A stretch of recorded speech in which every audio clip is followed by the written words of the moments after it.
5 seconds remaining. Radiant team One of back. the standout players you've got, obviously Seneko and Aero have been around for a long time. Charlie, being picked up from a couple of these European tier 2 or tier 3 teams.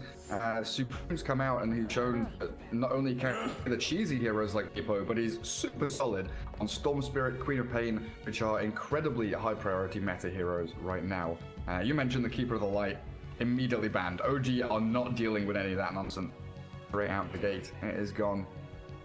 This is the second hero that they really love to run. Mess up their Neck hair. Blink dagger. dagger has always been good. Like go back to Dota 1 days. Triple blink heroes just coming out like 20 minutes. So OG with a double hero response here. They could think about, Chen Beastmaster as an opener, go for, there's the Chen, and I'm wondering if they do pick up that offlane hero early on. Oh, okay, it's Chen Luna. That tickles me pretty nicely as well. I'm a big fan of when OG grabbed that Luna because it likely could have got banned out in that second phase. So that means they want to control the tempo once again. They want to be the one playing aggressive, grouping around Luna. So what did they... Yet, like against Luna, maybe you want to have something that, summons. You might try to steal Beastmaster. There's only one ban. Okay, so it means NIP just loves their Venturwyvern and Phoenix. They also love to play them together. So that means if there's going to be a lot of summons, I'm just going to use ulti. So now you need a hero for OG that can cut into backlines. Find Venturwyvern. Huh. Only one ban. They ban out Beastmaster. OG. So. Yeah, OG loves to pick Invoker with Luna combined. So you have Alacrity, Luna. You have ways of setting things up, disengaging a team fight. And it's also the spell against Ember Spirit. I was wondering about like a Grimstroke for NIP. Something to allow another hero to gap close onto Luna, try and take her down. Mars being banned out by OG. I guess Ember Spirit's still able to go across a number of...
That finds Wyvern in a fight.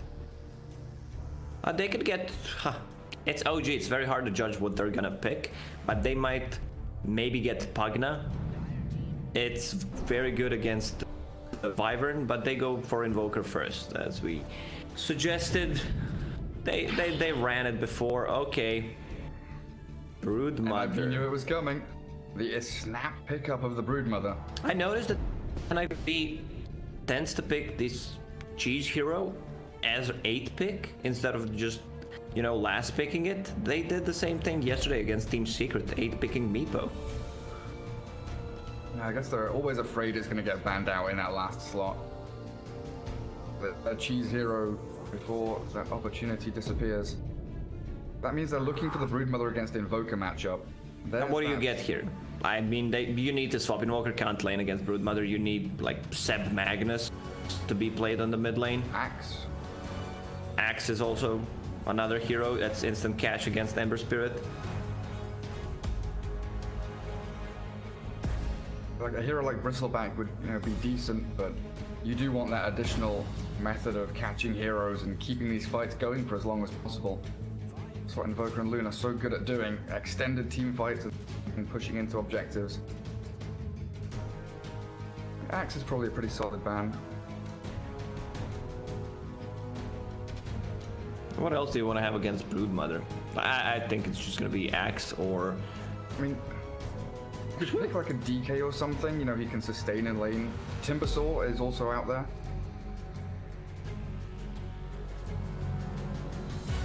Getting heroes that can play with OG's lineup and lane against the Broodmother. They're in a pretty good position, honestly, to try and pick up one of those. How does Bat do against Brood nowadays? I mean, you can just farm the spiders, you know. I don't think Broodmother is going to try to play aggressive. There's a window of opportunity when your Firefly is on cooldown.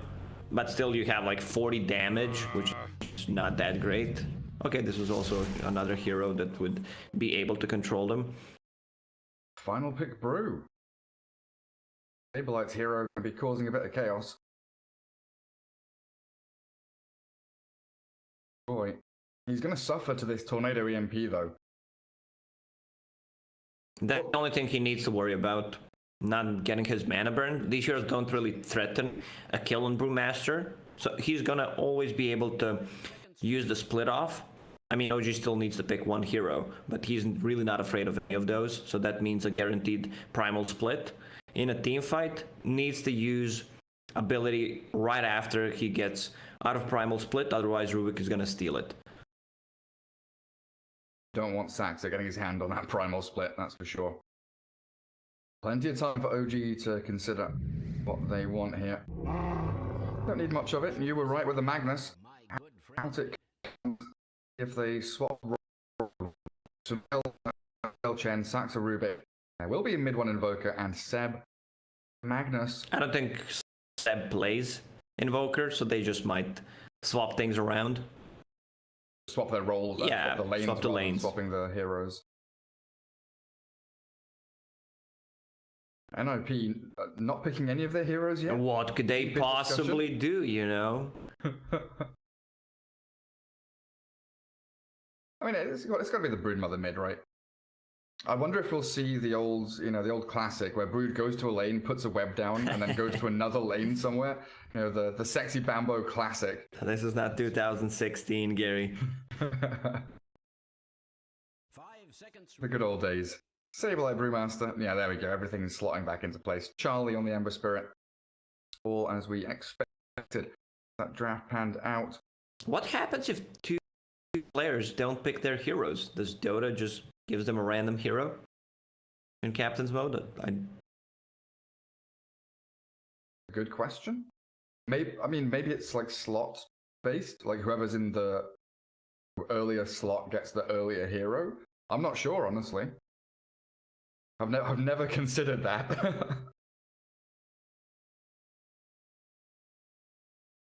Like if you're just waiting, you have two flexible heroes who can be played at two different roles, lanes. You just wait, and if you wait for too long, it probably happened. Mistakes are always being made. But there we have it. OG against NIP, game 1 of this best of 3. OG with their Luna Tri-Lane potentially going to be coming out here again. But they're up against the Supreme Broodmother for Ninjas in Pajamas. Pulled out a bit of cheese. Handle it. How are you feeling about the Brood overall? You mentioned it. It's 8th pick. It isn't that, 22 pick final hero coming out in the draft. Do you think OG have their bases covered? Yeah, if you have Magnus, you're going to be fine.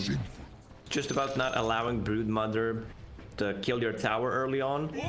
Let's see who's playing what. Seb's gonna go mid as expected. Gloves of Haste, 2 share tangos. Like, get that empower.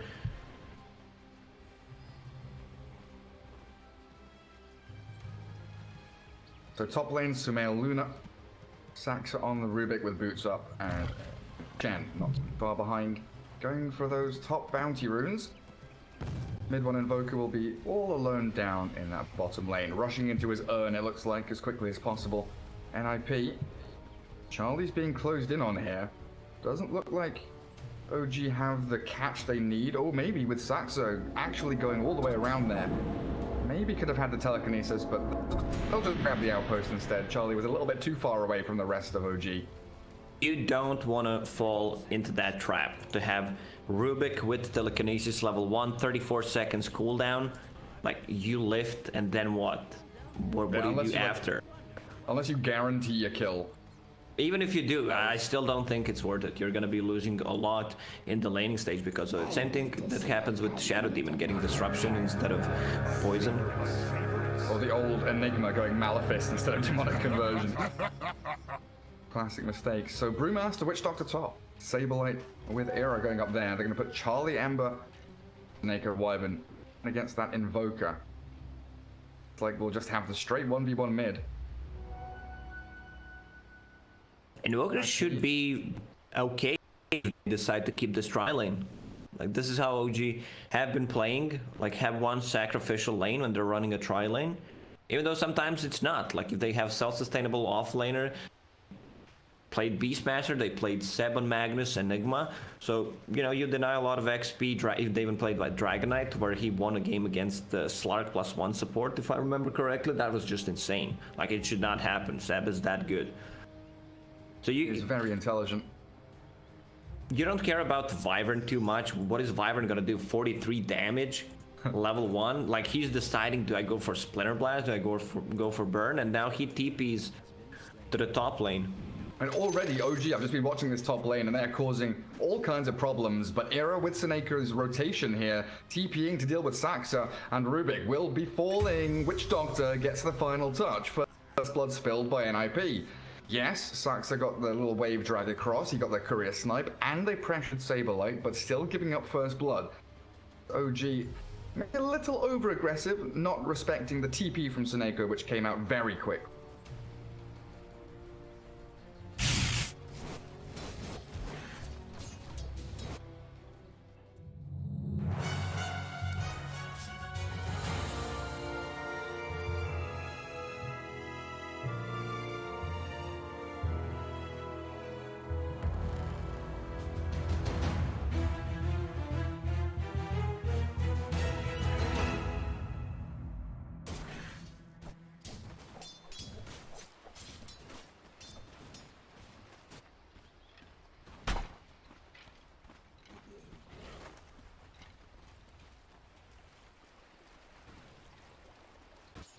And mid lane, 14-1 against 14-0. Seb probably with a few spiderling CS in there. Him just trying to farm away in this Radiant medium camp. Drag Seb over.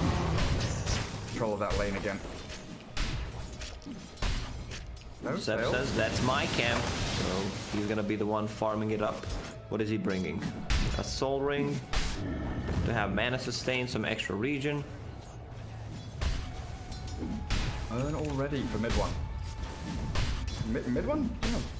Technically it has kill threat on Charlie. The next minute or so. He's gonna bring some more regen down to him from that the spirit. Top lane, of course. The tri lanes though, battling it out. No tail contesting the pull. Saberlight forced to last hit under tower. Luna at 11-1. Not too far behind the Brew. And a pull across here is going to drag NIP's attention into the little neutral camp, and Sumail will be able to free farm the full wave. It's a very strong tri lane from NIP. You have Witch Doctor, Cask, Maledict, another Sloat. Why is the Brewmaster didn't get the point in Cinder Brew? Like, you want to ignite people, and there's a lot of spells that you can ignite it with.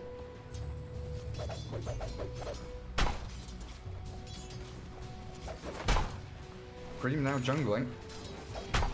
Seb was close to clearing out all of the spiderlings. He's got his shockwave level 1, but Supreme sniping out Courier. Courier, so no boots. Seb doesn't get the broods though. He could have Straight killed it. overhead. 81 plus 32 would have exactly enough. And melee units do bonus something damage? 50%? I can't remember now. Remember we had that thing where we were wondering how the hell someone killed a courier and it's like, Yes. oh yeah, Sumail in trouble top lane. Luna being chased down. They've got the slow from the little Satyr to stop Saberla, giving chase, but a cast bouncing in. Will catch Sumail with the Maledict, and a beautiful takedown on the Luna. NIP's tri-lane going to chase No-Tail now, and my goodness, he's dropping quickly. NIP striking so fast, finding very quick kills and a 3-0 lead for them so far. NIP, Charlie salving up bottom lane, mid one, still giving chase. He's not got any spells left though, everything on cooldown. When they have a full combo on the top lane, Wyvern with the Arctic Burn, Witch Doctor with the full combo, like one hero should die. Chen is not that strong against the Witch Doctor, like you get a creep, there's gonna be an extra bounce. Look at this rotation. They really want to get the bounties. Guard them up. No one's gone for the bottom bounties. Two solo laners. One of them is in Fountain. One of them is just sitting in lane CSing. Saberlight by the Lucent Beam and a little potato coming in behind him, but No-Tail getting whacked down by the crits of Brewmaster, and Sumail can't quite get the finish, but the little potato does. He's been mashed up and the Brewmaster's down. Now they turn onto Era, Witch Doctor. This potato, he's doing so much work. Little buddy, what a great job. He's just damage. I mean, he also gets the damage from Lunar Blessing. He's doing like 60 plus a hit. Yeah. You don't expect it. Like, he deals more damage than Saksa.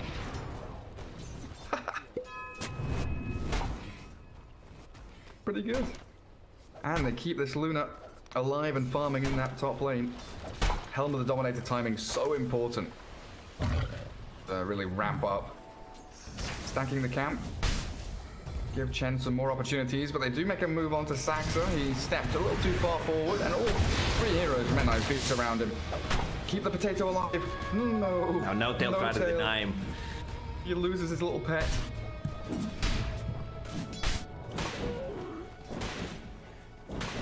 And mid lane, both players, shoving out wave and then going back to jungle. They are incredibly farmed. But Magnus at 3,600 net worth is 700 gold ahead of the Broodmother, Lacoste. Seb knows how to utilize farm. He's been farming the side camp. When Broodmother is in his jungle, he goes and farms the other side of the river, that side camp. So far so good, and he's going for Boots of Travel, it seems, at one point, but just wants to get Vanguard first to tank things up. Oh, Fadebolt the sound. Never ending. And No-Tail does drop top. Sumail trapped in the trees. Era still with the cast Maledict, so they managed to pick up No-Tail. Pretty much just with Arctic Burn slow from Seneko. Double kill for Saberlight. And a 5-kill lead as NIP winning the tri-lane against OG. Now you either swap your lanes, put Luna on the bottom because she's not getting too much out of that lane, or you rotate Magnus to the top. Try and use that RP. It looks like it's going to be NIP that start swapping their lanes as well. Seneko comes down bottom. I wonder if they want to try and get a kill on mid one, because mid one's being TP'd top. There's the lane swap you wanted. Yeah, I mean, Luna's not getting anything out of the top lane. Like, she died 2 times, didn't get any kills. Also, they're sharing a lot of XP. Usually when OG is playing a tri-lane like this, 2 supports are staying out of XP range. Mostly it's Earthshaker, who doesn't care about getting levels early on. And then your Luna hits level 6, and they can't go on you. Now Luna is only level 4, 8 minutes in, which is pretty... There's Rune here. Cask? Oh, Skewer just out in time, and Saberlight still going up onto the high ground. He wanted to use that primal split as quickly as he could. Try and find a kill somewhere, as the tower mid also being pressured by Supreme with the Blightstone. But Seb Invis, I don't know if they realize I ganked the spiders. No. All the spiderlings die. And the tower is going to be kept alive here as Saksa looking for the lift back with a cold snap on the Saberlight. The tornado back into the Wyvern as well. EMP gonna burn pretty much all of his mana, so now he's gonna pop his one to primal split. Seb, he's come out of Invis but hit by the Maledict. Stunned by the cast. Is he gonna RP? No. Skewer back. Sending himself into an RP onto the Broodmother, yes, but there's no turnaround play here from OG. No more TP rotations. Saksa's gonna turn and run. Still level 3, being chased down by Saberlight. Drunken Brawler. And the clap, but a very wise TP home. As mid one, dived by the Broodmother, pops his wand and tornadoes back. Keeps themselves out of that line of fire, but they got the tier NIP, you know, before that catapult wave, so they can go bottom lane if we shove another objective. When you have Brewmaster in your team, you want first rotation, first primal split to be successful, and it was. Like, they just didn't get the kill on a core hero, they also got the tower. We see that more often, like just 4 or 5 man rotation to secure tier 1 tower on the mid lane.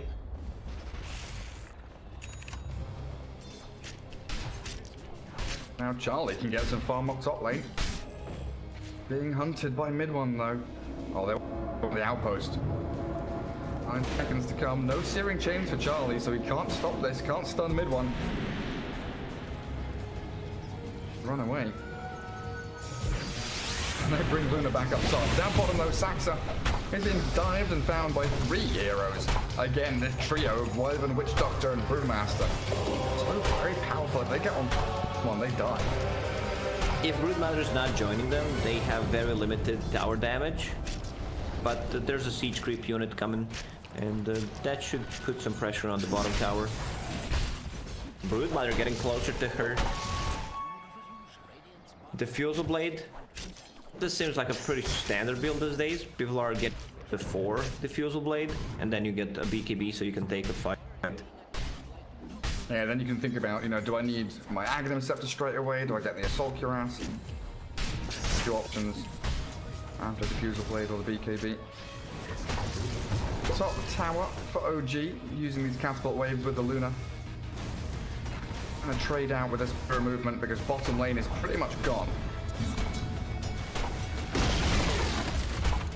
NIP are struggling a little bit to get Charlie farmed up. And you do have to, you know, as NIP worry about the tempo that OG are going to be bringing now. You know, Helm of the Dominator for Luna's coming. No Tail is closing on that mech. If you check Seb's items, like, what is going on? Who's this hero? Probably that's your guess. If you didn't see Magnus, you wouldn't be able to guess it. But I can understand why. Like, Gloss of Haste, very good cost-efficient item in the laning stage, gives you attack speed. One of the reasons why he's the second most farmed hero on the map, and going for Boots of Travel so he can defend when Broodmother pushes and be with the team. He can be anywhere on the map. And then he's got all the HP and mana sustain that he needs, right? Soaring Bottle and Ring of Health. Doesn't need to go back to Fountain.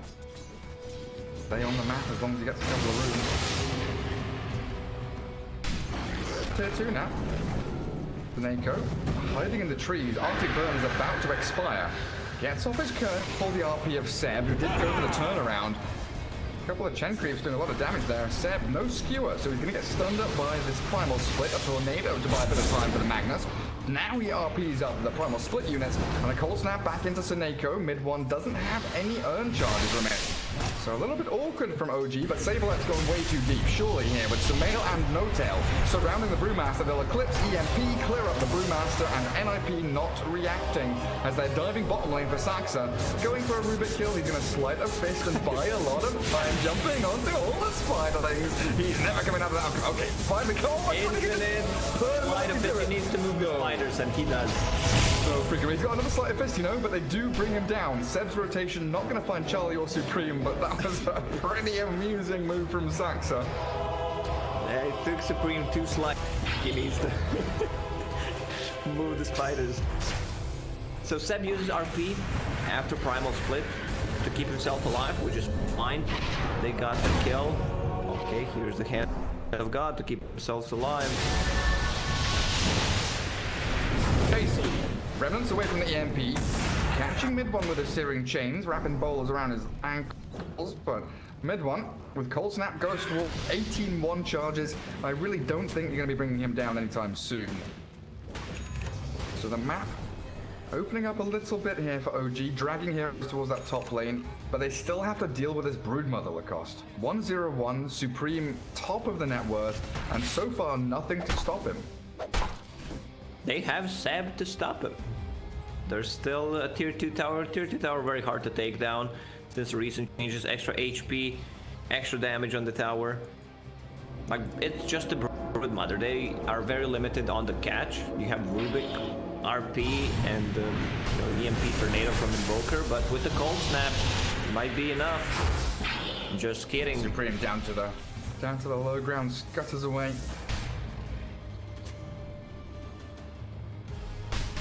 Gonna Scepter.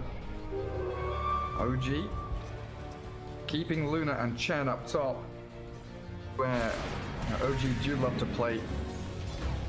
Usually they're on Dire side and they come down to this Radiant jungle. Radiant side, just trying to take out the top part of the map. Pressuring tier 2, but the backstab from Charlie. Of Sableye Primal Split, they're focusing on different targets now. Death Ward onto No-Tail, but Sumail's been focused down with Remnant forward. Does catch him out with a Winter's Curse. A couple of heroes down for OG here. They're going to trade back for Seneko. Yes, the Wyvern will fall. Stolen. Oh, Curse. Stop Troll. Come on, kill him off. Take him down. Saxa still has that curse, you're right. Holding on to it. Any kind of turnaround play with a potential for Seb to RP Sableye. He'll use it, spin around, a little pirouette, and bring Sableye back into the waiting arms of that Invoker. 2 for 2. NIP needs to use Broodmother. She is extremely farmed at the moment. But you want to be putting the pressure with the Broodmother, and so far OG is doing a very good job. Still keeping their tier 2 towers alive. They only lost 2 towers actually, one on the mid lane and one on the bottom one. And Seb's not afraid to solo either a hero or just Brewlings. All buying more time for this Luna to get real big. Again, going into that Hurricane Pike for Sumail. NIP coming down south. They want to keep these fights going. Supreme, tornadoed up, and then a skewer. Oh, into Cast. Cast bounce back into the Magnus. Seb still focusing Supreme as Midone runs away from the Death Ward. The Winter's Curse though, focused Mother as the stolen curse going to try and bring down Supreme, and there we go. Brood Mama gone. The Death Ward. Oh my goodness, Rubik. Saxes are stealing every ulti. Eclipse, not very. There was a bunch of spiders, but they still got the kill in the end. I think Broodmother went for a very greedy build. I suggested BKB. Might even swap it. Like you see who's threatening you, and anything coming out from Invoker, so you need to take care of yourself. Like they put the Cold Snap plus Spirit Vessel on you, you can't move, you can't deal damage. Yeah, because they're playing bottom lane, No-Tail just stuck around top, has a catapult here, and that's it. Not long for this world, and we'll just about keep it alive. Go for the deny. Move some of that income from OG.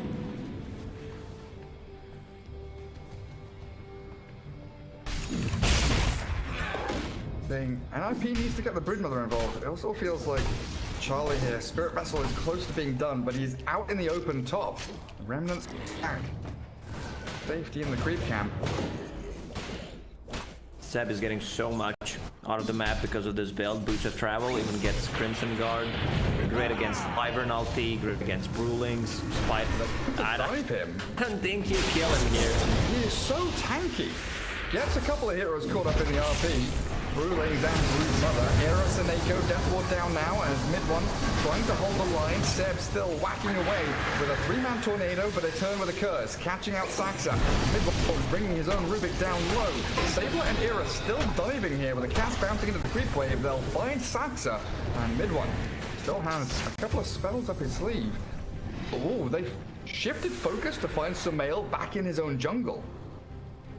What was Luna doing? 3 big kills.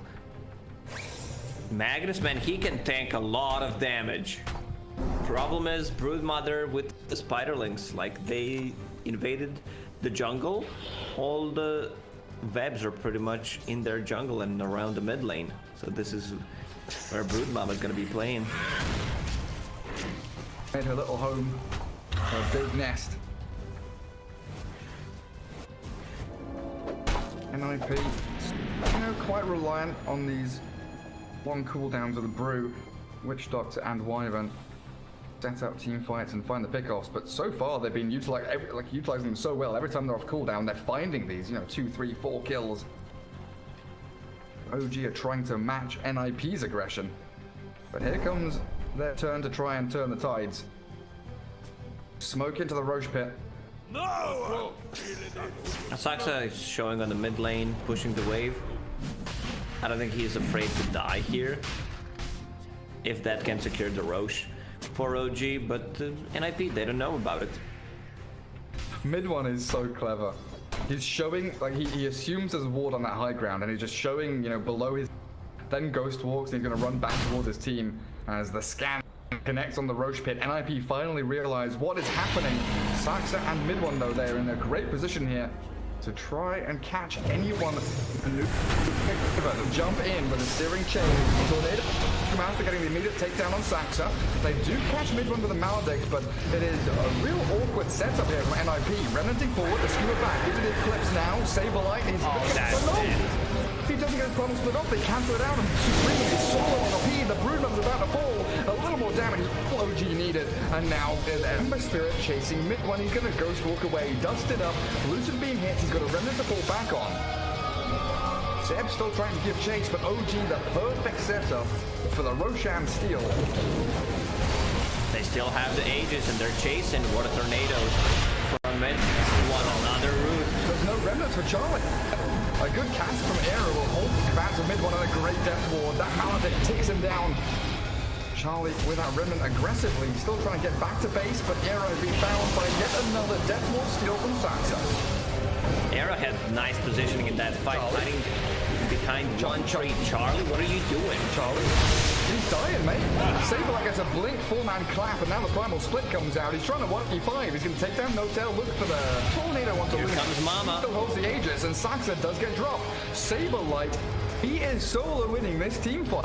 Sumail's going to have to run back now, focus down the Luna. That Aegis is about to pop. Supreme will take her out. And Ninjas in Pajamas, we were wondering what Charlie was doing. He was baiting for Saberlight, the real carry, with the Broodmother, killing off Sumail. Oh, he... Never mind. Wait, what? The Cold Embrace stops the Broodmother from attacking. That surely was a kill on Sumail, but he managed to take I think he misclicked. Wyvern ulti was ready. I don't know. I don't know, Gary. It would be a pretty big kill. But the nice TP out of Sumail. Oh. Instead, I don't know if it was Splinter so Blast bad. or Winter's Curse, whatever it was meant to be, but Seneko with a misplay. Now Supreme overstepping. Stuck inside the ice wall. Gets a couple of webs out and the tornado misses. For the Broodmama, she is going to slip out of there.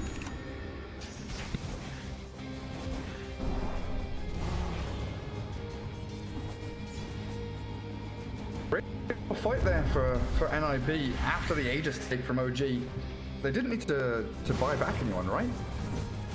It was just waiting for people to respawn. Yeah, because OG stuck for a very long time trying to go for a tier 2 tower. And Brewmaster, like once he gets the split off, they really run. They're trying to burn, and I love the approach from Saberlight. Just get a BKB after, like you don't care about any of the spells besides Magnus RP, Nether Shoal drop. Who do you give it to? Either Luna or Invoker. Invoker just holding a clumsy net for now. Gonna snipe the courier. Now with Seneco's Glimmer Cape. OG setting up top lane. Agnes and Chen. NIP still trying to grab that mid too. The Tornado EMP from mid one. Cutting wave and getting caught. And got stunned here. Mid one, he's not got Ghost Walk, so down he goes, and Saxa being chased by the Broodmother.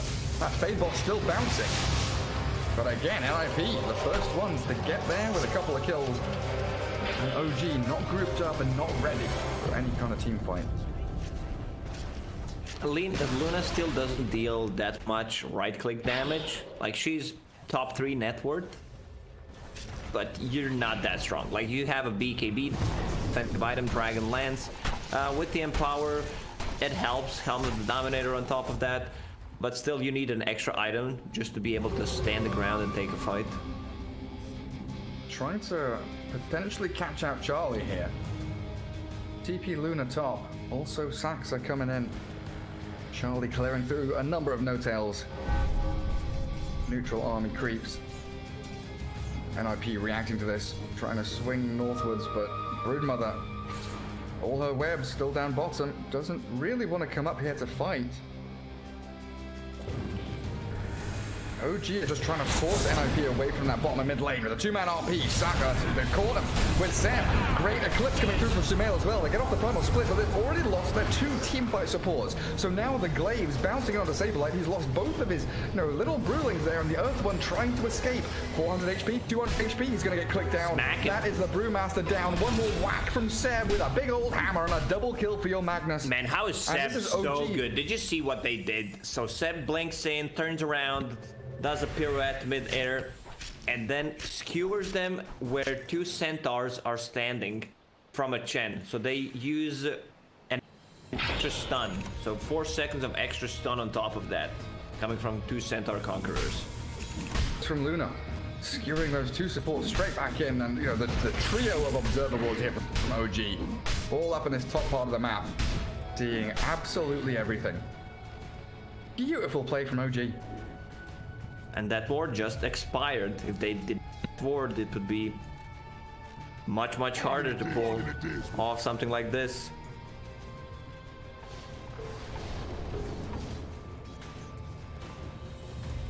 Seneko there signaling that we've got to try and de-ward this little area of the map. Saberlight showing himself on that top wave. The backstab from Broodmother. Charlie, Era also coming in from the right-hand side. But mid one, Invis with the Centaur Stomp. The chain stuns onto Charlie. Ember Spirit. He's about to... The cold embrace, but it's not enough. Now, Luna turns the face.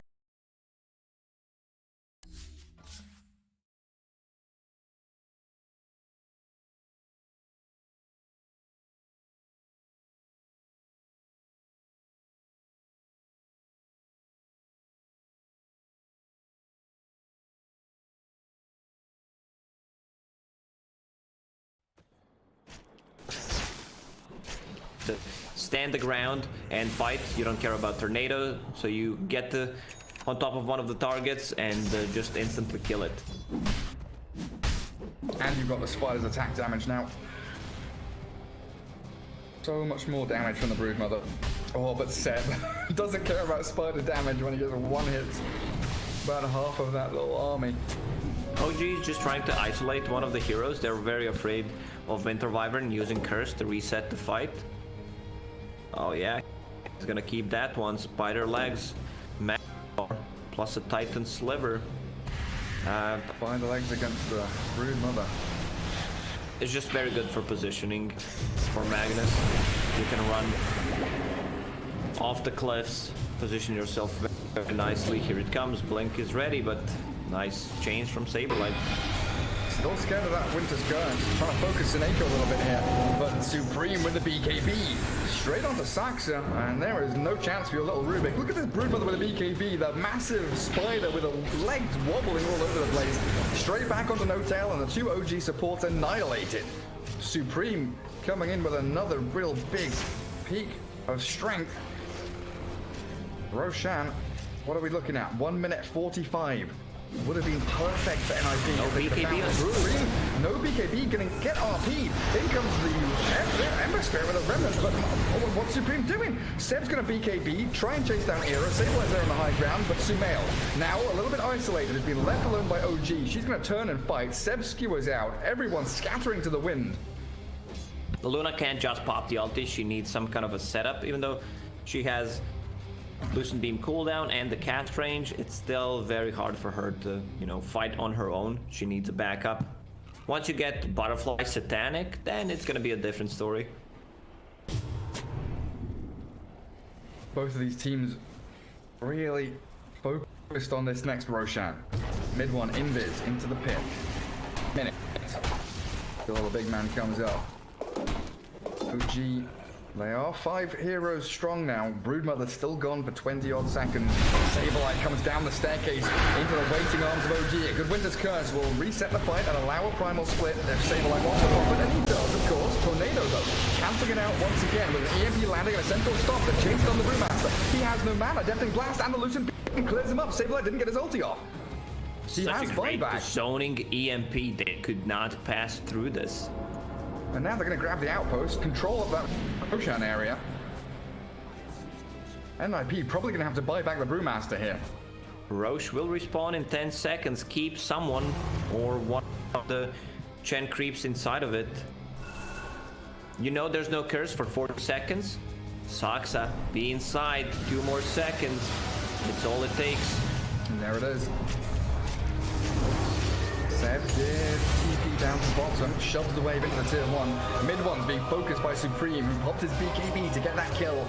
Buyback available for mid one though. Seb recalled across the map. Ember Spirit, TP's bottom. He has a remnant somewhere. It's so hard to see with all these spider webs everywhere. Like, where's the bit.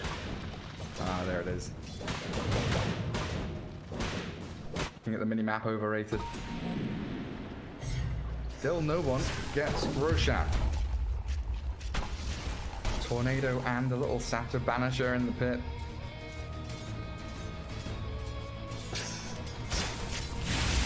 Luna full butterfly. Planet queued. How many legs does Spider have? Ooh, mama. What do you mean? I can't count. 1, 2. She's moving too fast. Is it 8? Yeah. But both of the teams sure have she's got spider legs, so it's -2. Well, because they've taken... Yeah, they've taken the legs from the from Brood Mama. So that's what spider legs are. NIP hunting for Seb. Little spider legs coming out. It's that tier 1 bottom. It's like a hit away from death. Is he going to commit for it? He's thinking.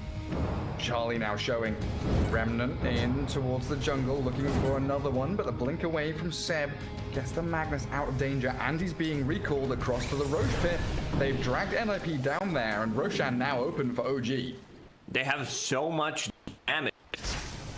NIP might not be there in time. They need Sona Eco to set things up. Oh man, what a play.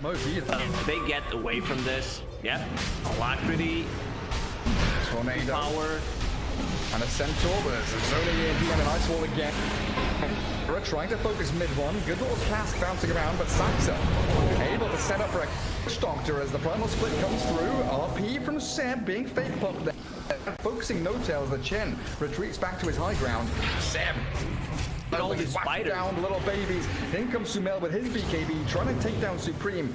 Hold it onto the Black King bar on Broodmother as they think about, tentatively winning that team fight. But NIP -1 hero don't want to get caught up in a 4v5. And Seneko, okay, he TP's home. OG taking it again, this Roshan with some really nice map movement, forcing NIP one side to the other. They're also going to get catch onto Brood. The BKB from Supreme, and that is exactly what they'll accomplish. Seb getting out that solo RP. Look at all these auras on the heroes. Like check Luna. Lunar Blessing, Empower, Healing Cooldown, whatever that means. It's Mech, Vlad's, Helm of the Dom, Swiftness Aura. The status bar is not long enough. What happens if you have too many auras? I mean, we're going to have Alacrity on Luna as well, right? There it is. Sumail onto the high ground, and OG looking at his timing. He just BKB cheese for Sumail. Repair kit. That's gonna RP from Seb. That's beautiful. A good catch into the Eclipse, and 2 heroes again obliterated. Charlie dead, and Seneko buys back as the tier 3 about to drop. Jet on the floor. Sableye blinks in to try and zone them away, and Broodmother focusing mid one. Great Tornado will force come into the sky, and mid one force stabbed away. But he's still under here by NIP as the buybacks flow out. No tail. Is there anything to cancel TP? It's Winter's Curse. They need some bigger targets. He yields up onto the Luna. They're gonna catch Sumail. He's deep enough. Surrounded by 3 doors, and the rest of OG, they have escaped. Mid one, and it looks tail. The 2 casualties of war there, while the tier 3 still survive. This is the second time Sumail just TPs in front of them. They used everything. Sadly, they could not get the tier 3 tower because of the repair kit. How many charges do they have left? Witch Doctor? I don't see any left.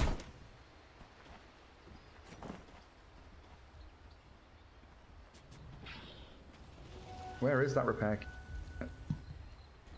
In the stash, I guess. It doesn't say it's consumed, so I guess they've still got some left. NIP, they defend their base. But OG still have Aegis for another 2 minutes. So it feels like the second round of onslaughts coming.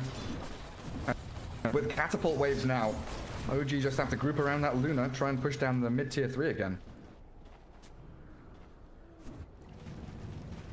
RP in 30 seconds, Eclipse in 43. Playing around those timings is still important.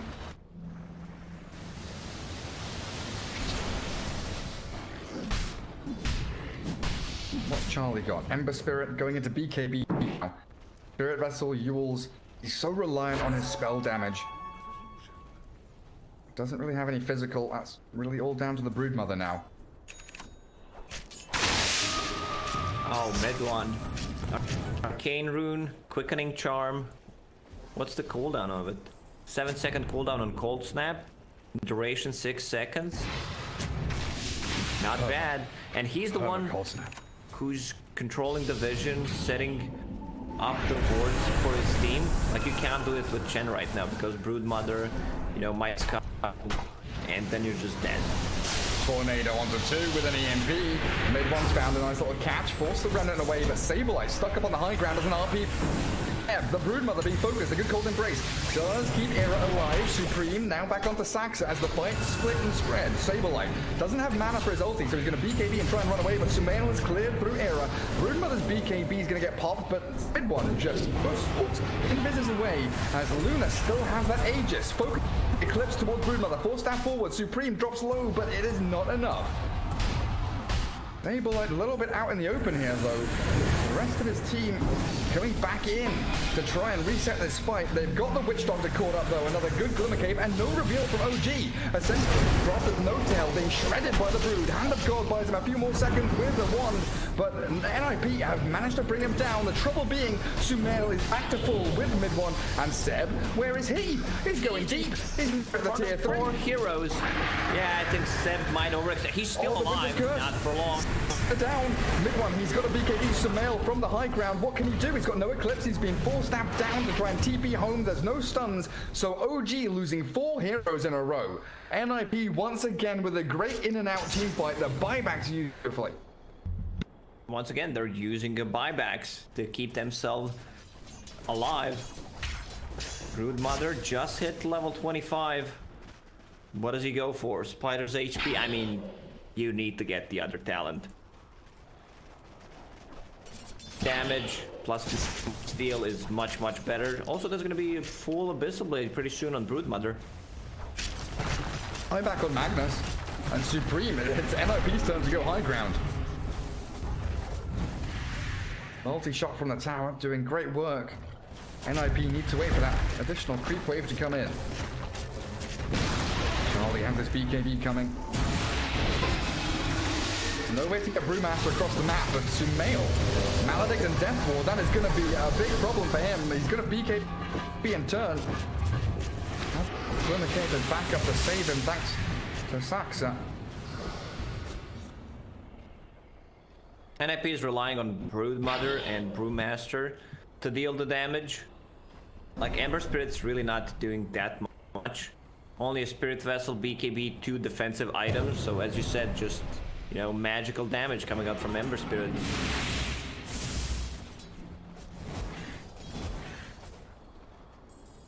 Looks like a nice double outpost here for NIP as well, but OG should be ready to smoke up and move out of their base.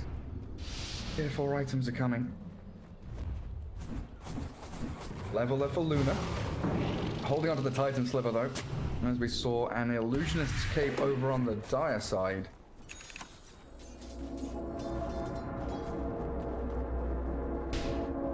Not really the greatest heroes to take that item. leveler? No, the illusionist cape on I'll NIP. give it to Luna. She'll gladly take it. Yeah, NIP, just give the Luna your illusionist cape. She's gonna find one for herself. Okay. Well, there you have it. Full Satanic now done for Sumail as well. It's so easy to bait with that item. Princess Knife on Broodmother, she'll probably take that one. So good for pushing out waves, like the Hellbear with the Lunar Illusion. Look at them on that bottom lane. That's just going to clear the entire wave, actually. That's pretty ridiculous. And it lasts for so long. The strength of this illusion is that you can't tell if it's real or not. Like, it takes 150 damage. At this point of the game, like, when hero has butterfly, lifesteal, it's very hard to judge whether it's real or not. And Sumail, he's manning up for Divine Rapier. Hell yeah. Roshan alive in 30 seconds. OG looking for that team fight brawl to begin before they try and grab Roshan. Smoke up and mid one ghost walk. Broodmother showing on that mid lane, but the rest of NIP smoking coming from their triangle. They probably feel that Roshan's happening, but look at OG, they're set up for a push on top tier 3. NIP have to come and defend this one way or the other. Now into their jungle as the Supreme Broodmother does break high ground. No, she's going to farm a jungle camp. It's going to be Charlie that leads the charge. Gets a Spirit Vessel over onto Magnus, so no Blink RP from him. The Blink and Cinder Brew. Primal split popped by Supreme. By Sableye even. Trying to find No-Tail hiding in the jungle as the Witch Doctor and the Saxon Rubik that are being picked off by the backstab of both sides. Clone up onto Luna. Still empowered up. And Magnus unable to RP. He's going to have to BKB here, surely, to try and get an RP. He's got 2 targets, but the runaway from Sableye. Now the Winter's Curse being focused down by Centaurs as the buyback from Rubik does come out. OG, they're scattering around this fight, but NIP are doing this dance of death with them, really focusing down the backline support as No-Tail being brought down low. Sumail pops with the Eclipse onto the RPing Broodmother. Supreme, they've caught the Brood, they've got the chain stuns. The damage is good for the Golden Brace, but for the time, the skewer back out away, but they've still got the damage. Sumail, the right clicks are ridiculous from this Luna with the bonus illusion, and NIP losing 2 of their big cores, no ultis remaining, while OG 2 buybacks on their support means the push can continue. They've got the jump lift up and the kill onto that Brood. Ember Spirit down, Brew buys back, so does the Broodmother, and Invoker very deep behind the tier 3. Sableye, he's in a 1 versus 4.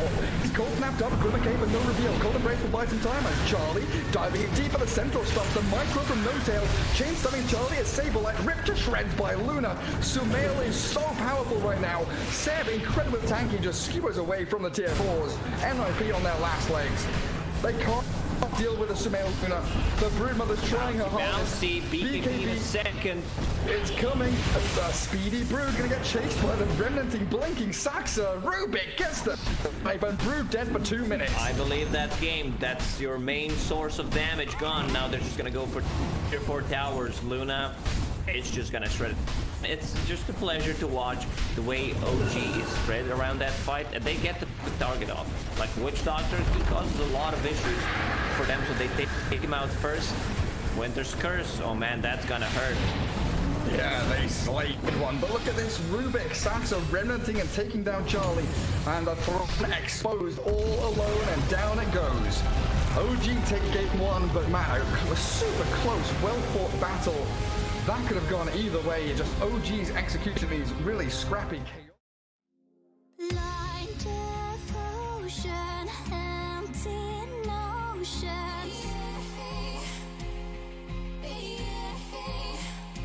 Like a roaring ocean, slow in motion.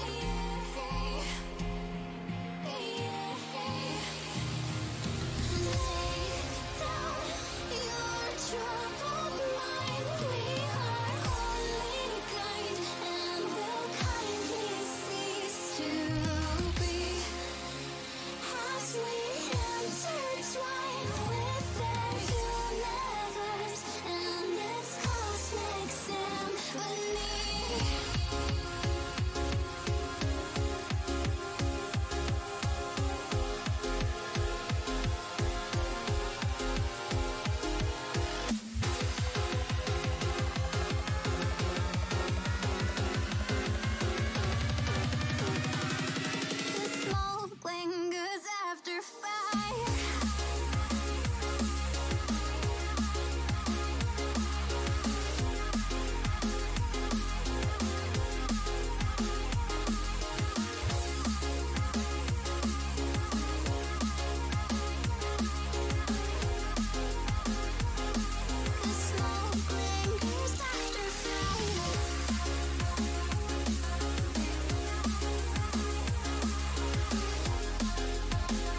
ocean, empty notion.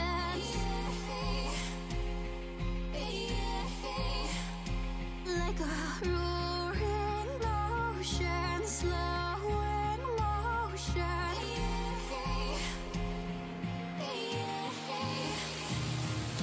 Lay down your troubled mind. We are only kind and will kindly cease to be as we intertwine with the universe and its cosmic symphony.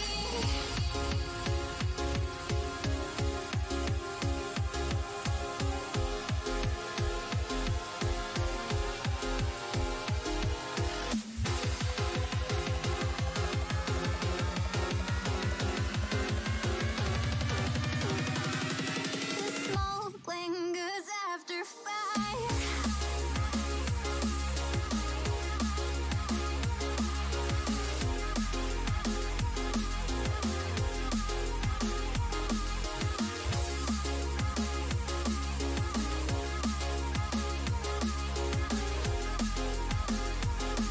The smoke lingers after fire.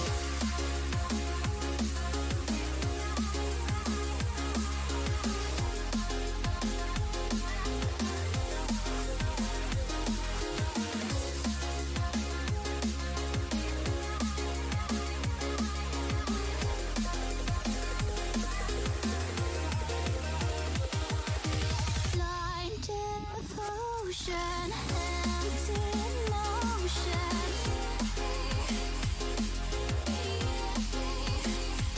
Like a roaring ocean, slow in motion. The smoke lingers after fire.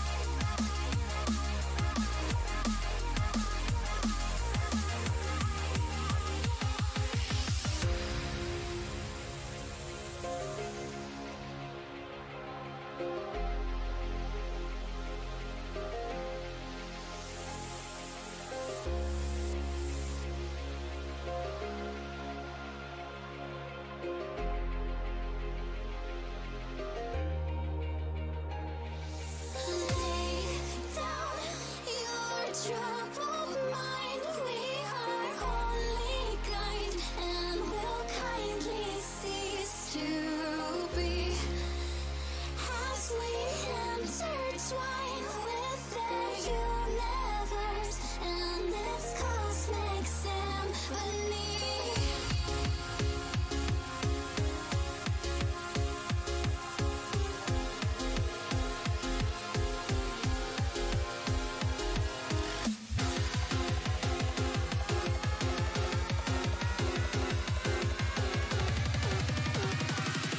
The smoke lingers after fire.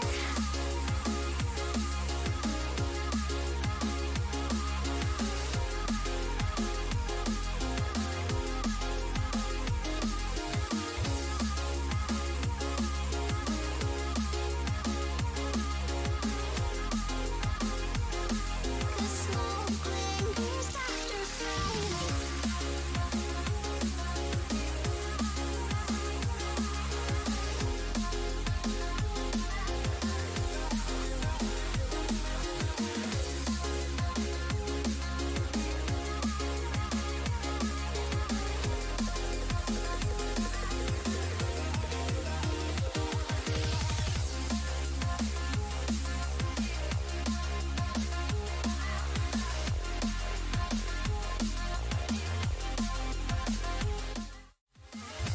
In trying to focus people down. He's looking for that blink onto like Soneko. When was looking for to try and force Luna to attack someone.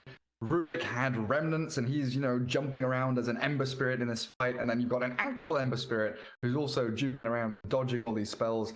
I think the team fights honestly weren't just 5s. You know, it's a 2v2 and then a 1v1 and another 2v2 all across this. You know, the majority of the fights on the big kind of plateau areas in the jungle on the dire side, and that's something that does have to be mentioned as well. Is OG very good at forcing fights on the enemy side of the map? Something that we've been talking about for years. You know, you win a fight there, you can pressure high ground. If you lose a fight there, your opponents have to go back into maintaining the lanes, shoving out waves, and then moving across the river. But every single time, you know, apart from one move mid where Brood got a tier 3, it was OG always in the dire jungle, forcing fights under the buildings of NIP. OG is always doing something on the map. That's why they're so strong. Like that lane swap lane. Luna couldn't even come back to the lane anymore. She was under level, so they swapped the lanes. Seb goes for this kind of a build where he can tank up, soak up the damage, and in the team fight, like, he goes in, fishes for some kind of information, see where the heroes are standing, and he got the perfect neutral item for it, like spider legs, so he can be more maneuverable, and you know, scouting things out, trying to bait the spell here or there. He knows that he can't just straight up die because he has a BKB, he has a full Crimson Guard, there's a Force Staff on his team, so he's not waiting in the fog, you know, I'm gonna land this great 3-man RP. No, he's not playing that type of Magnus. That's why he's the best Magnus in the world. I was wondering what the hell's going on, why nothing's been banned. I see the timer has stopped. Reading chat, Seb saying the draft is not here, so they can't pick. Seneko said, pause. Then Charlie paused for them. Very, very gentlemanly maneuver there. Seb said that they couldn't manage to pause right as soon as he's back. So No Tail, he's popped off for a little break apparently. They've spent a lot of their time for this first ban already. It's fine. They're gonna be okay. So game 1, OG banned out what? Keeper of the Light, Lycan, Phoenix, Shadow Demon. Do you expect the same bans again from OG? Or do you feel like there's maybe going to be a bit of respect for like the Broodmother, for example?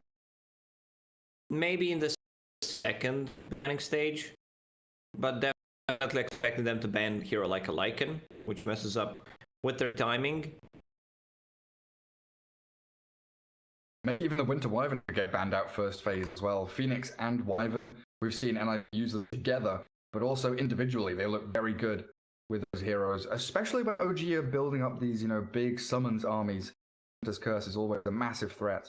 Yeah, they did not have this clear hero like a Storm, Ember, Queen of Pain, anything that jumps in the backlines, find Wyvern and force him to use ulti on the hero that jumped on him, or he straight up dies. They definitely didn't have that hero. One of the reasons why Soneko could, you know, do so much with his ulti. In theory. Yeah. Because the way that OG was spread in a team fight was just amazing to watch. See what they get up to when No Tail does return. OG, of course, that Luna spooky hero to give OG, but they're looking really good with any number of heroes. You still want to spend a ban on Earthshaker. I think you were bang on in game 1 about Sax's positioning. No matter what heroes he's playing, Rubik, Earthshaker, whatever it might be. You know, Shadow Demon, another one that he's grabbed up and had some great success with. Then there's also heroes like, you know, Leshrac and Void Spirit, which are these flexible heroes that they can put across multiple roles, multiple lanes, and play that aggressive, you know, diving tier 1s with magic damage heroes very early on. It's always been so difficult to ban against OG. That's what it feels like. Yeah.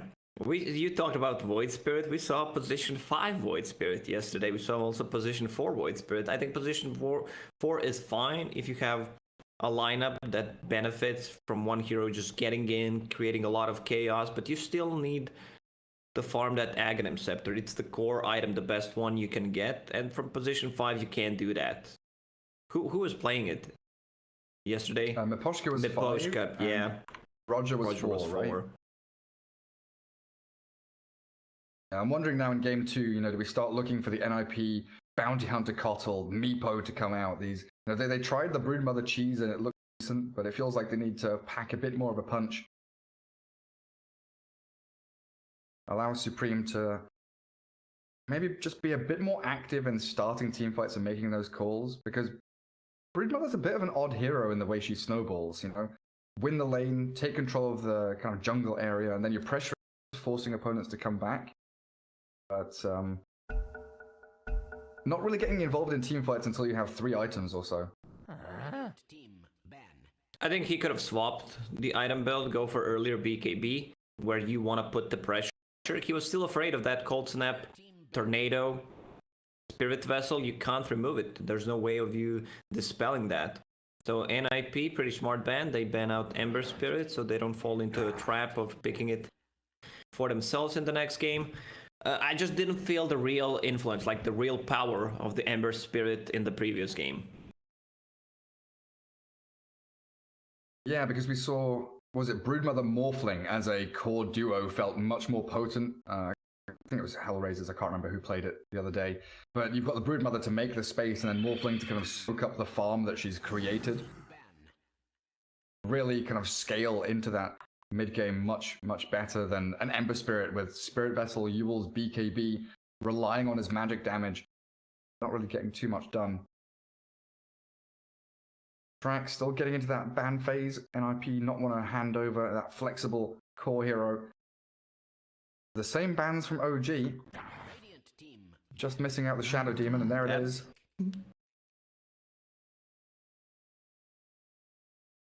So Void Spirit.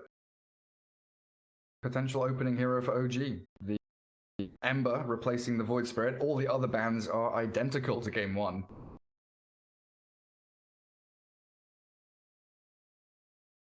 Void Spirit is that elusive hero. I prefer him as either position 3 or position 2, where you get the farm. Otherwise, he doesn't feel that great to me. Position 4 is okay-ish. NIP with their classic. Soneiko really oh man. The real classic, yeah. It's not just the Oracle for Soneiko, it's Charlie Troll. So you have 15 seconds if you use the combo correctly. You can't die, which is pretty insane. So now you need to have heroes that deal well. I mean, it's a very good Void Spirit game right now. Cut into backlines, find Oracle. You also, Troll doesn't like to play into Void Spirit, like the Remnant, the Simulate, anything that can buy time. Also builds a Yule Scepter. Yeah, the kiting capabilities are real good, and there it is.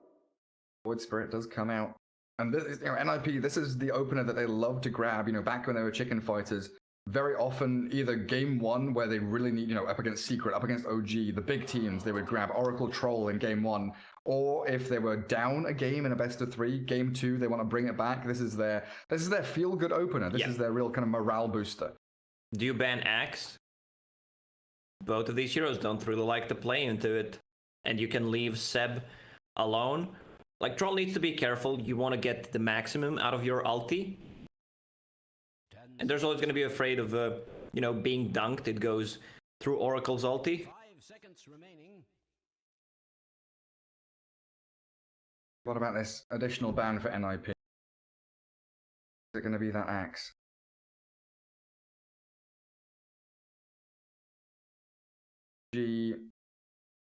Honestly, I would ban out like Magnus or something. Get rid of the Mag, get rid of the Luna. We could still see OG tri-lane around Luna here with an Enchantress +1. Troll is very strong in the tri-lane. Like, these two heroes, Oracle plus Troll, they're extremely strong as a laners. You have ability to snipe the range creeps, a lot of sustain, a lot of damage. Like, once you get to level 3, they need to be very careful.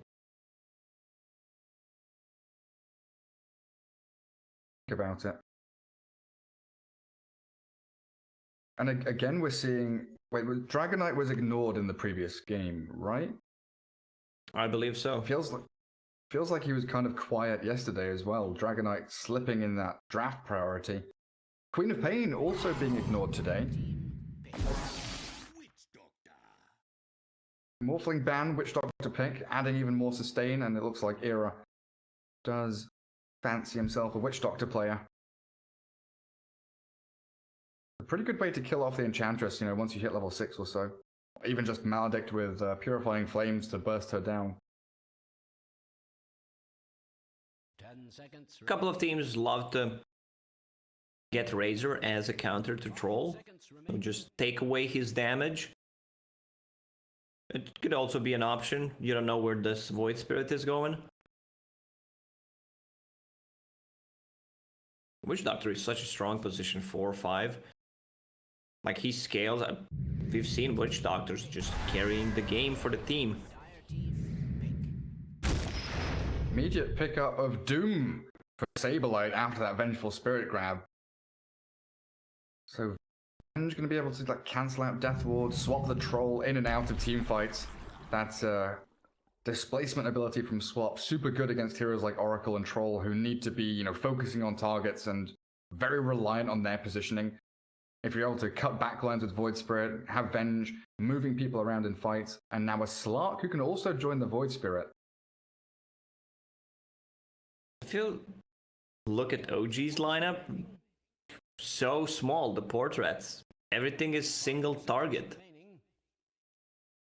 And these heroes are very low HP. Oh, please. Heroes. No real team fight for OG either. So it's all very single target, get pick off, and then kind of transition into towers with Venge and Enchantress helping you out.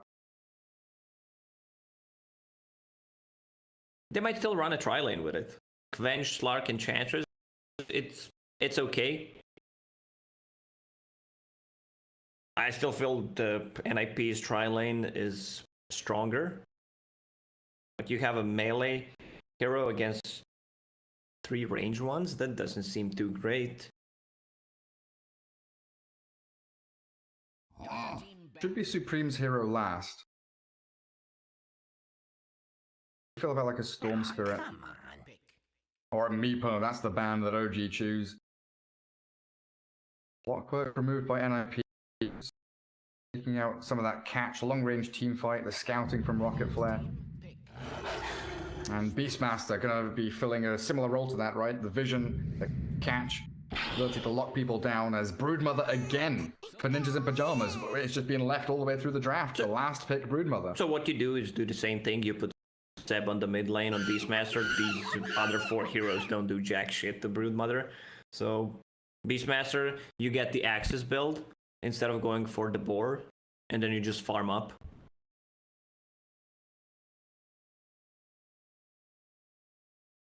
I'm trying to remember who I saw play it, but I have seen Slark against Broodmother, where Slark actually won the lane. I think it was a Southeast Asian game about a year ago, but they put Slark mid, you know, Dark Pact, killing off Spiderlings, pouncing away from Brood if he gets chased down.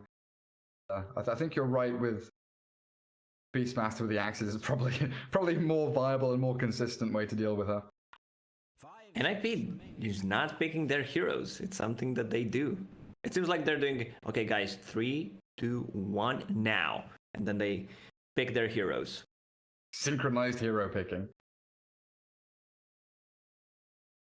Sacks Avenge. It is a mid-1 Void Spirit.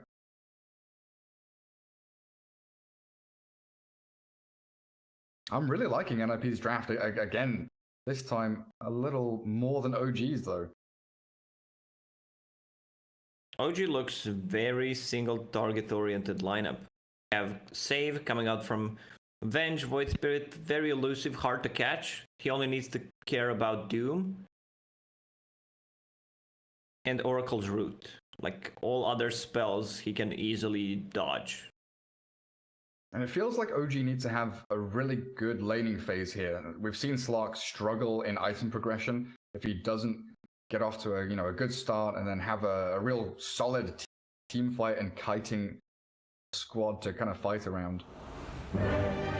We've also seen Slark with Blade Mail yesterday, so I don't know. I think I've seen everything. Son, game 2. OG against NIP. Seb with the level 24 Beastmaster. He's so close. Got relics. Just needs to push himself to level 25, get that master. Era taking out the Witch Doctor for NIP with Saberlight and Suneko. Doom Oracle heading top. Okay, so it's Broodmother again. gonna be Sumail on mid. He has 2 shared tangos. That was the second option. Like, you don't put Void Spirit on the mid lane, but I want to see how this matchup goes. He gets the spiders on you. You use Dark Pact, as you said. You've seen it before. This is the first time for me seeing a team adjusting with putting Slark on the mid lane. It's also like the scaling of Slark. Like, Broodmother can't really trade hits, can't really, you know, focus down the Slark. But this was, you know, the time I saw it was kind of before Broodmothers were cutting waves and farming jungles consistently. See what the adaptation is from the Broodmother as No Tail. Gonna get found by the Fortune's End. Don't know if he's gonna... Oh, he sticks around for a click there. He turns around and hits into NIP, trying to bait them into a fight with Sumail arriving. Essence Shift stacking up. Here comes Sumail on Suneko and OG. 4 heroes against 3. They have the numbers advantage and they might go for a little bit more. They've got no catch. So it looks like Saberlight will be able to escape. Scorched Earth level 1 though. Otail still giving chase. Look at him go. He's got enchant back up. Gotta be careful about the cast from Era here. He's gonna throw it out and bounce between the 2 OG supports. In comes mid one, looking to continue this battle around the bounty rune and forcing NIP away.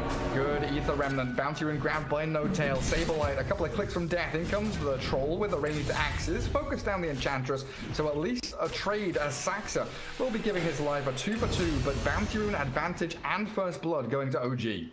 Oh yeah, give me that Dota entertaining one. 4 kills, 20 seconds into the game. So Slark already stole 1 permanent agility.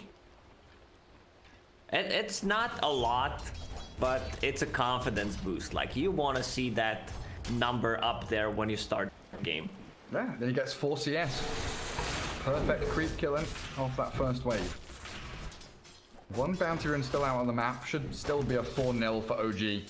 So Seb in a 1v1. Beastmaster against Doom for Saberlight. Sax are going to be dragging waves. Vengeful Spirit. Creating that equilibrium. Sumail against Supreme mid lane. Slark against Broodmother. And then they've got this NIP tri-lane. Era, Suneko, as well as Charlie.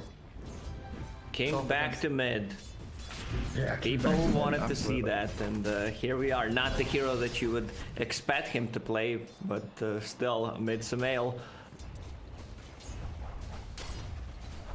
But yeah, when I saw this Slark against Brood matchup, it was like Slark won the matchup, like absolutely annihilated the Brood. Like, he got to level 3 and he's just able to solo kill Broodmother. Her armor isn't that good, Spiderlings aren't being built up quickly enough. Now just needs to get himself to like level 3 or 4. Suneko dodging a remnant top. No Tail really putting that pressure on as Seb down bottom. Picked off by Era and Saberlight. Charlie is close to death top lane.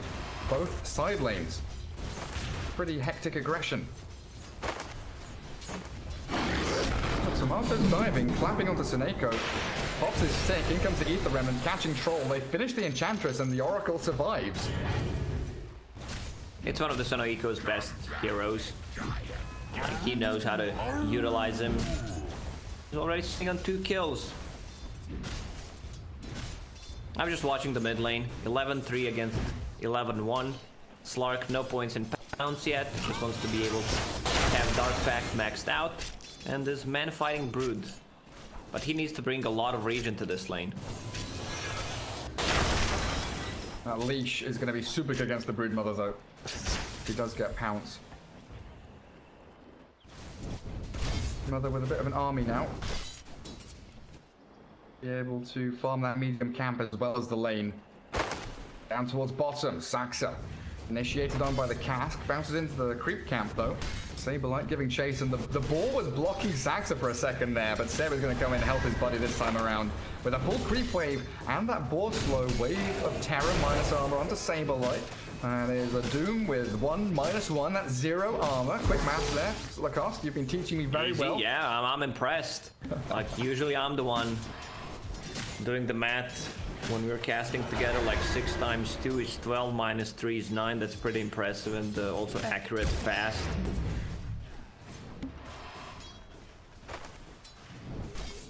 It's just, you know, when we see letters in math, that's when things get hard. Algebra, too difficult. Hotel yet again dropped top. They were trying to play aggressively into this creep drag across by Seneko. NIP 5-2.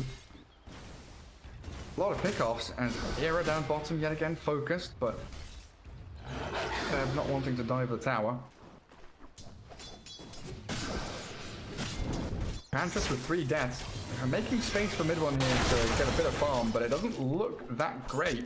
Charlie at 19. What's the number when you stop calling it making space and call that feeding? I mean, it might be this one here if they go diving for the Enchantress again. Level 2 does pick up the Nature's Attendants. Mail takes that bounty rune 30 seconds before the new ones spawn up. Jungle for a little bit as his bottle's coming out.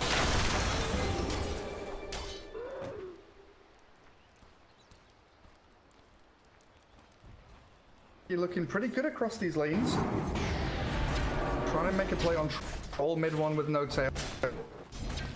Yet Sab down bottom, picked off once more. Saberlight and Era finding a pick off. Saxa was showing on the mid lane, so they use this info and instantly start playing aggressive on the Beastmaster. Beastmaster, different kind of a build. And usually you see Beastmasters, you know, just rushing for that Necro book, but now Orb of Venom, some extra slow, and he got good Sumail. speed. Broodmother gets a solo kill on Sumail. He needed one CS for level 6. It did go bad quickly. Perfect voice line. But yeah, NIP off to a great start now. Catapult wave mid with a Blightstone Broodmother. That tier 1's gonna get shredded incredibly quickly. OG struggling to find their rhythm.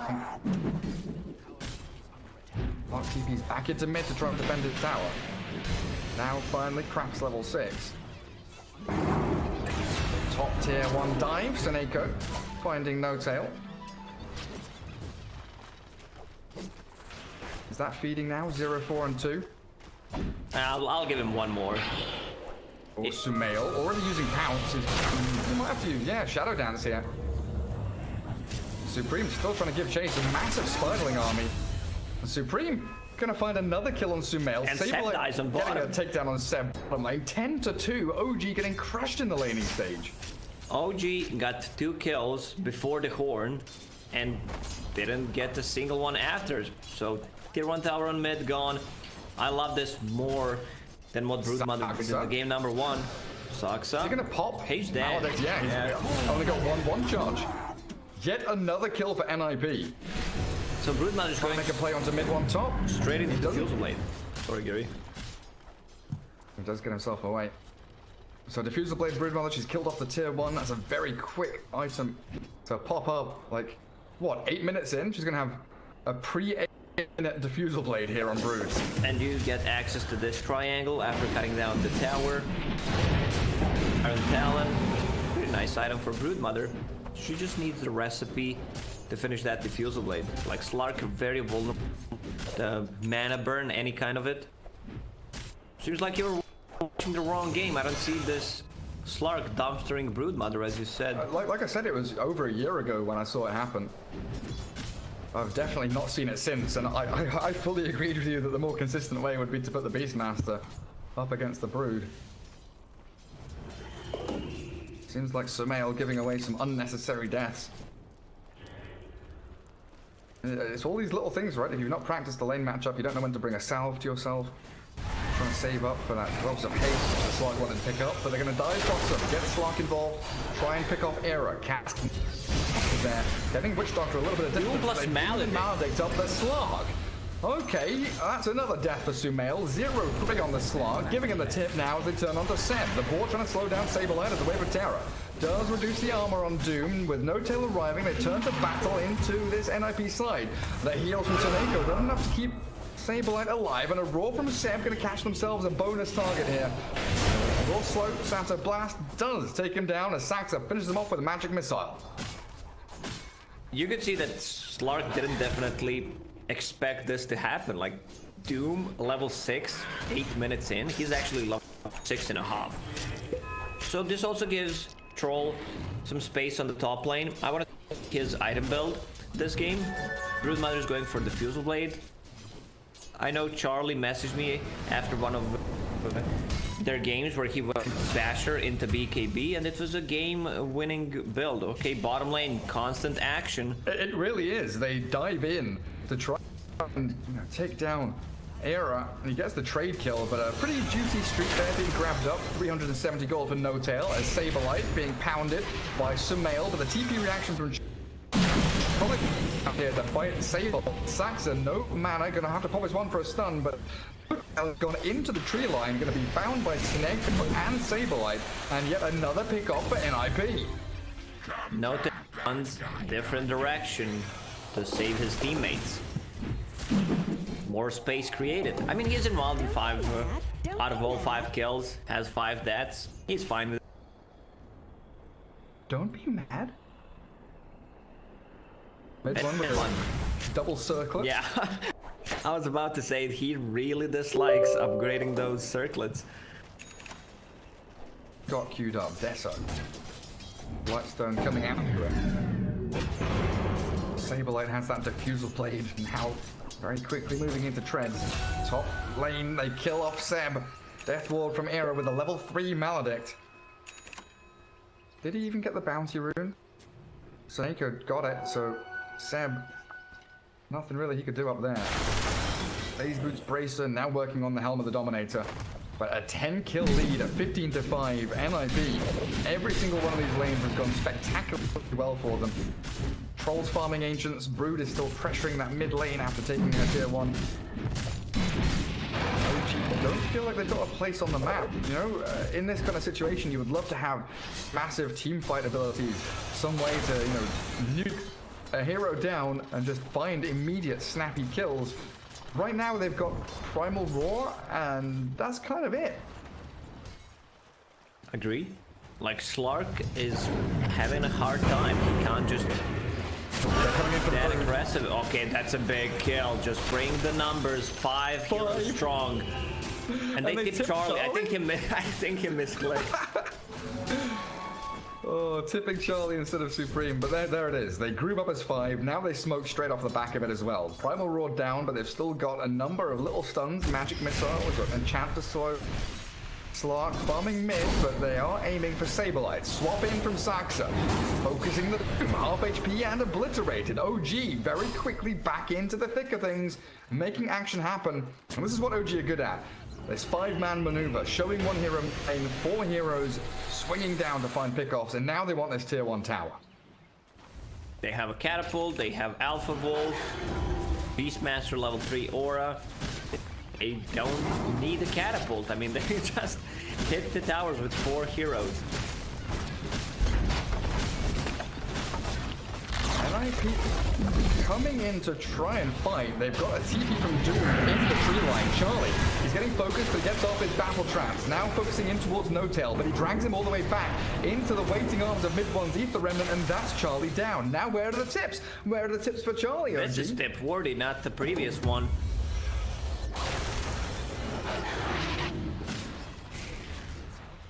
Broodmother still pushing out that mid-wave, but OG, they are just continually 5 heroes grouping up. The onslaught, it is relentless. Saberlight might be in trouble.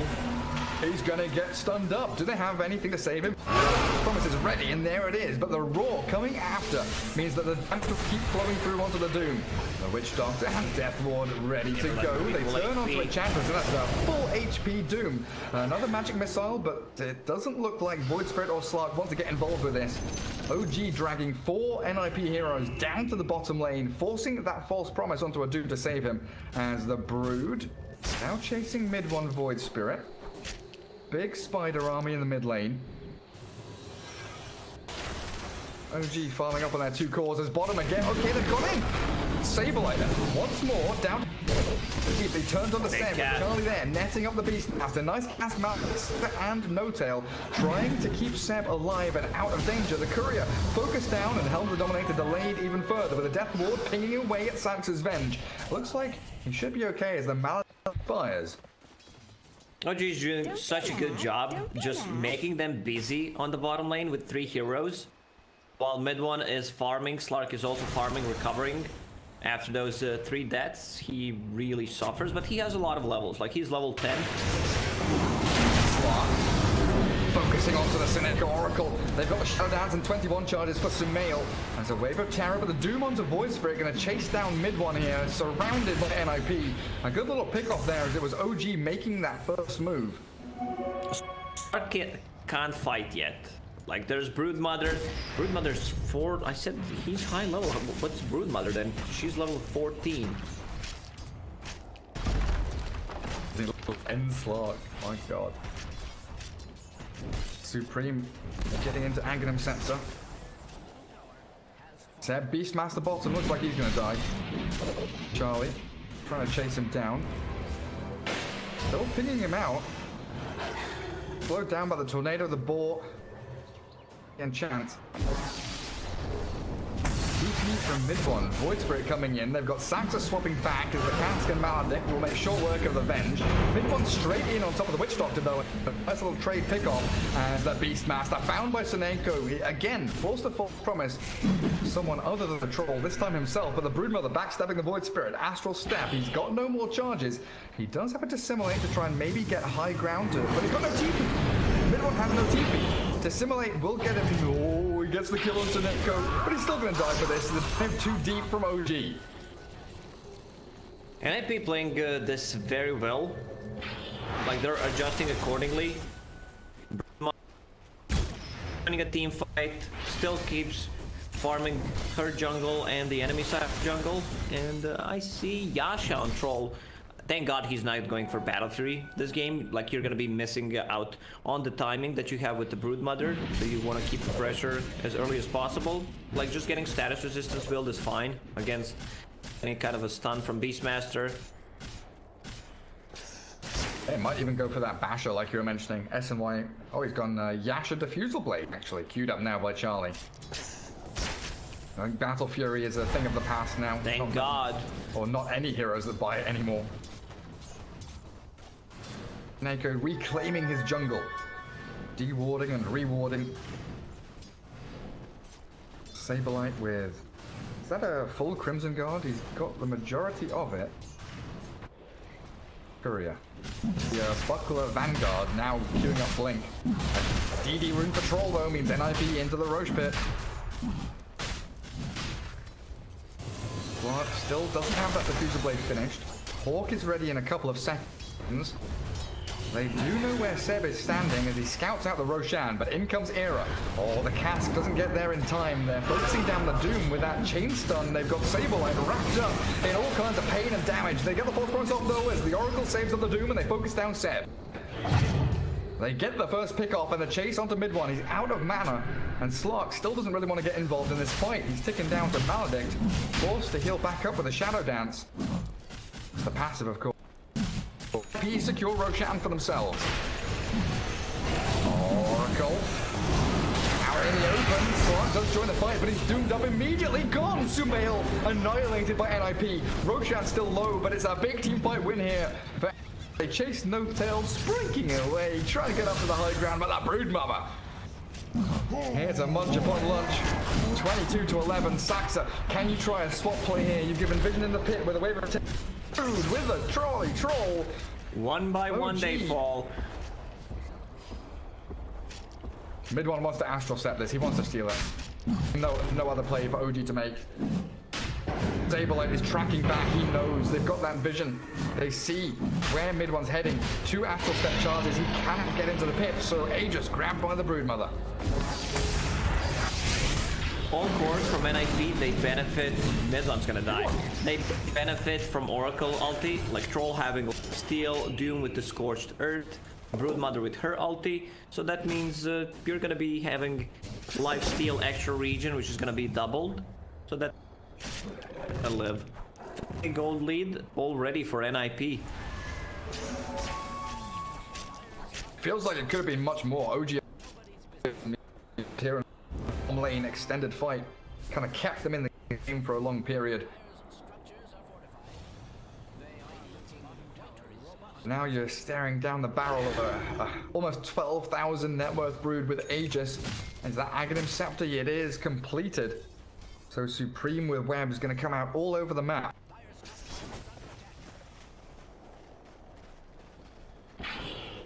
Radiant items just keep on coming. Era Spirit Vessel very close to completion. Neko going for a Ghost Scepter.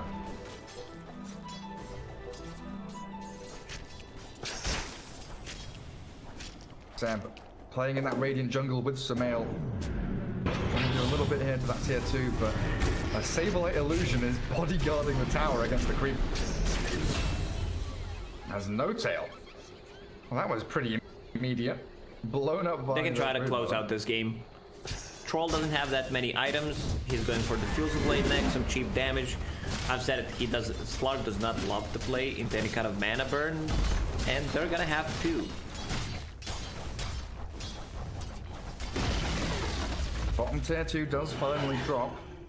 Era and Saberlight lurking around, hoping any of OG on their way out of this bottom lane. Charlie TPing to tier 3 and then jump. Blink Doom onto Sumail Slark. They've got a roar onto Witch Doctor though to stop any kind of continuation.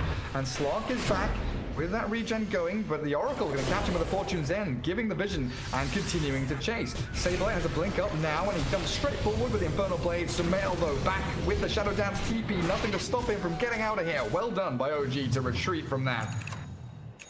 There's also a cute little play from Soneiko. He pumps the Fortune's End, places the vision in the lane, and just keep chasing him so that he can't get his ulti off. No extra regen, no movement speed.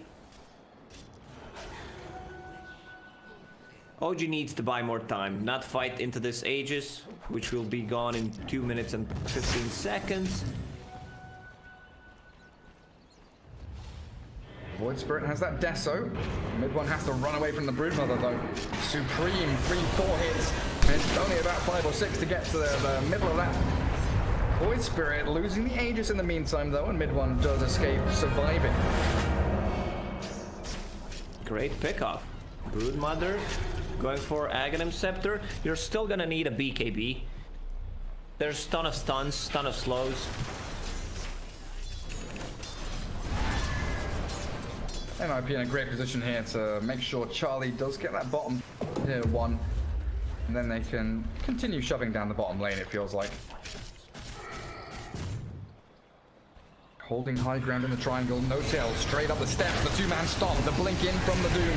Doesn't have his ulti yet, but the Broodmother focusing in with the help of the cast, bouncing between all of OG. The swap does nothing, and they've killed off the 2 supports. Saxon no tail down, the Oracle shredded by the Slark, but there's Void Spirit. He's caught up the Witch Doctor here with a nice remnant. The trouble is he can't escape. 1 charges and an Astral Step ready, but Slark is going to get netted up. Charlie finds the 4 kills he needs and 5-man team wipe as Seb, taken out by the Broodmother, tipped on his way through, and a triple kill for Supreme as NIP are ready to break high ground. It's time to go. I'm surprised that OG wanted to take that fight. NIP just feels way too strong at the moment. The last pick Broodmother paying off wonderfully here. Saberlight also has Doom ready now. That was a fight without his ulti. If he's able to blink stomp Doom up, could be game over. A full lane of barracks, ramped by NIP, and a long line drawn bottom lane. 42 health on that tier 1 there. And they can go back into this really strong position of power. The little high ground play off the ramps. Great performance from NIP. 30-12. OG's draft feels lacking now. No big abilities, no black hole or anything like that to be able to swing these team fights. They're very limited. We've said it during the draft. Single target abilities, every one of them. You have no AoE whatsoever.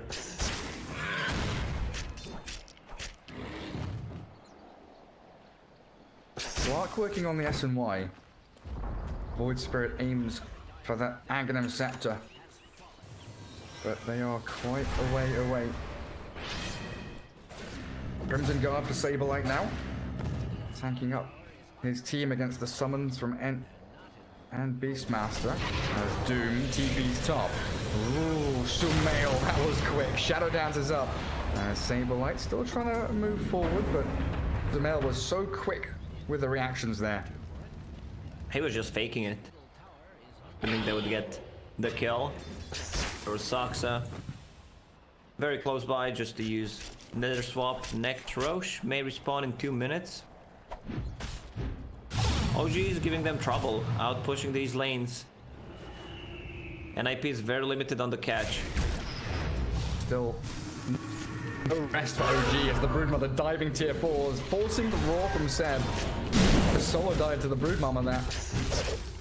So no Slark ulti for half a minute, no Beastmaster ulti for more than a minute. They need to pop the glyph.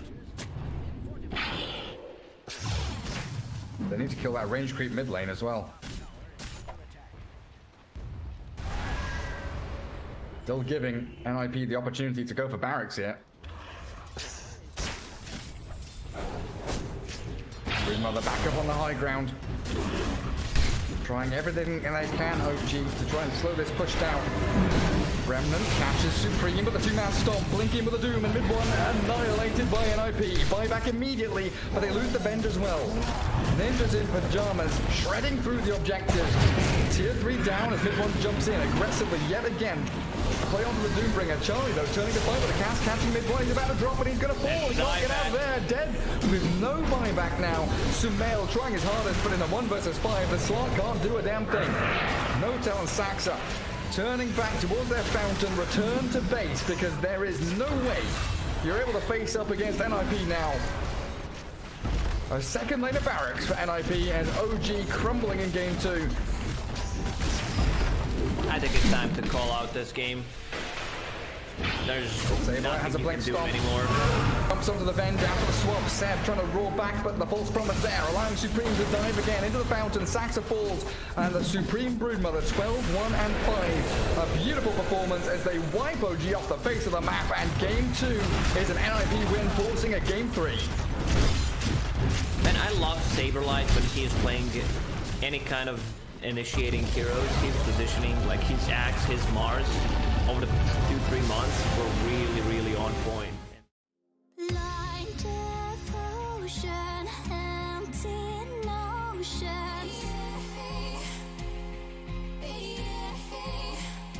Like a roaring ocean, slow in motion.